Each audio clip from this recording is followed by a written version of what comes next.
Good afternoon, ladies and gentlemen. Welcome back to the garage. We're going to do a little short hit video here. I don't plan on spending too much time during these short little videos. I just kind of want to use these to talk about individual topics that pop up here and there that I don't necessarily want to spend an entire segment of one of the shows on.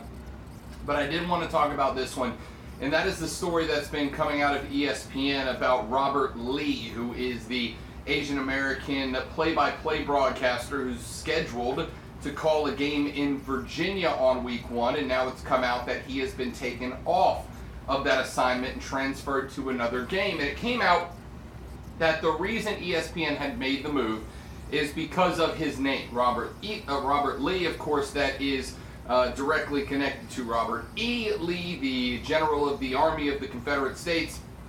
And with all that's been going on, specifically surrounding Confederate war memorials, etc. in Virginia, obviously going back to Charlottesville a few weeks ago, ESPN, according to those who broke this story, said the reason why they wanted to make that move was simply because of Robert Lee's name. They just didn't want to offend anyone or hurt anyone's feelings or put anybody in a situation that they would have to answer, why did you let someone with the name of a Confederate war general spend time broadcasting on air in front of the residents of Virginia? Came out this morning, and this is where it kind of starts to get interesting. An ESPN executive released a memo earlier this morning to a handful of reporters that said that they didn't pull Robert Lee off of that broadcast specifically because his name was Robert Lee, but more because of the effects that would take place because his name was Robert Lee. Here's what I mean by that. They didn't pull Robert Lee because anybody was going to watch that football game and go, oh my gosh, they put a guy named Robert Lee, how offensive of a name, he should change it. What they didn't want to happen is for the very average comedians of Twitter to start making memes and start making jokes about Robert Lee being in Virginia. And that's exactly what would happen. If you're on Twitter with us, if you're on Facebook, you know that the internet is filled with comedians who are not very good, and there are some very good ones out there as well. So the memes, the jokes, would be endless if Robert Lee was given airtime in Virginia after all that's happened there in the past few weeks. And so ESPN tried to, and this is probably the part where they made the biggest mistake, tried to very quietly get Robert Lee off of that game. They said they communicated with Robert Lee. Now, we don't know what that means. There's a couple of different ways it could happen. The ESPN executive who released the email memo said that they had worked with Robert Lee to come up with a solution, and that Robert Lee was part of the discussion and ultimately part of the decision to be moved off of the game, that they included him. Now, does that mean that he went to them first? Does it mean that they came to him and said, hey, respectfully? Or is it one of those cases like we've talked about in the past where if your boss comes to you and says, hey, I'd really like it if you could get me that report by Monday. And that might mean you have to work through the weekend, but you do it because when your boss asks you to have him the report by Monday, what he means is get the damn report on my desk by Monday. Well, we don't know that yet, but what we do know is that Robert Lee was somehow involved in the decision-making process. Now what we know is that if the ESPN memo is to be believed, and to be honest with you, I do believe it, the goal was to effectively avoid the circumstances that would have popped up on the internet. It wasn't because they're afraid of offending anybody. Now, here's what happens.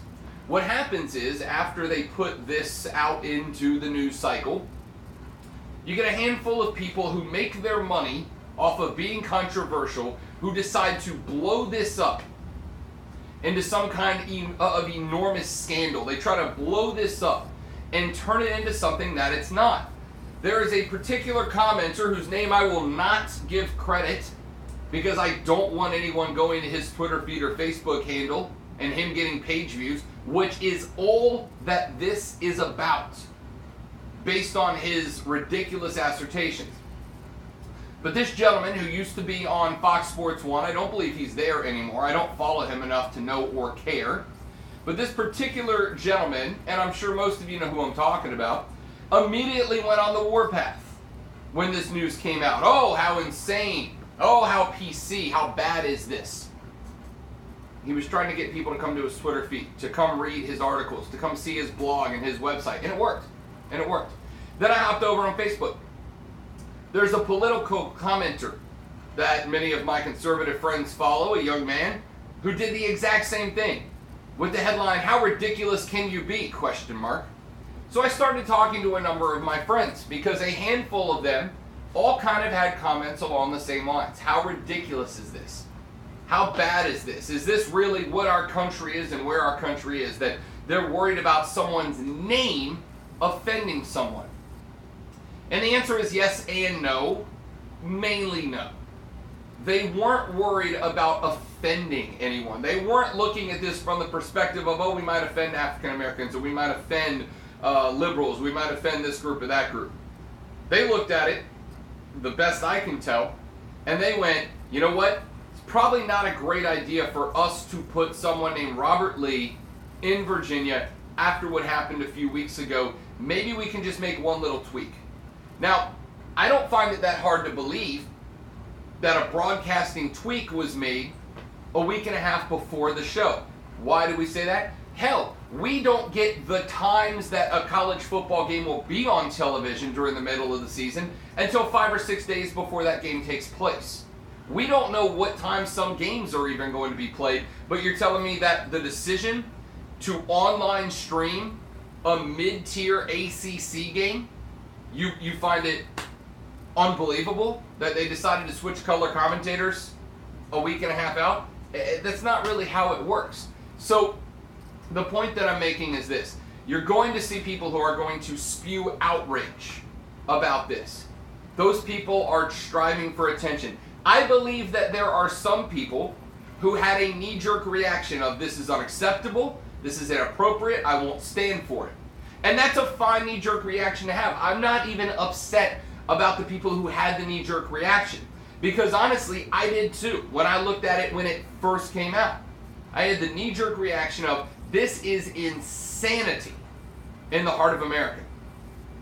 But now that we're a few minutes in, a few hours in, and we've kind of learned some of the details, we've gotten some of the behind-the-scenes and background information, it's not that bad. It's really not this national travesty that it's being made out to be. At this point, there is solid justification. It is to prevent humiliation on Twitter. There is solid decision-making in terms of the talent, because here's the reality. If Robert Lee calls this game and his name turns into a meme, which it would do because this is 2017 and that's how the internet communicates, it's all he'd ever been known as. All he would ever be in the public eye was the guy who had the unfortunate name at that game in Virginia who turned into an internet meme. This is just protecting talent, protecting the brand, protecting the image, and while it initially and understandably came across as offensive or PC or whatever you might have wanted to call it, it's a solid decision. And I'm not really that upset about it. I don't think you should be either, in my opinion. Now, if you want to believe that there's something deeper, you have the right to do so. But until that comes out on the table, this looks relatively simple to me. This is ESPN protecting their talent, protecting their brand, protecting the image. And it actually makes sense if you really think about it. Who's going to win? Robert Lee, one guy, the commentator, and ESPN, or the entire internet who turns everything into a joke? Which one of those two groups is going to win? This is a perfect opportunity, however, for those who would take advantage of knee-jerk reactions to turn them into page views, and therefore into ad views, and therefore into money to do their thing. That's why former FS1 employee guy is the one out there on the front of this, on the leading edge of this, screaming and ranting about how ridiculous this PC culture is. He's got a reason for doing that. It's so that you go to his website, you click on that link, you interact with his story, and he gets paid for it. Okay? That's what you have to be careful of on the internet in the year 2017. People will take little things, they'll turn them into big things, and they're not doing it because they genuinely believe that. They're doing that because if you click on their page, they get money, end of story. That's why you got to take everything with a grain of salt when you're putting it together. Thanks for watching.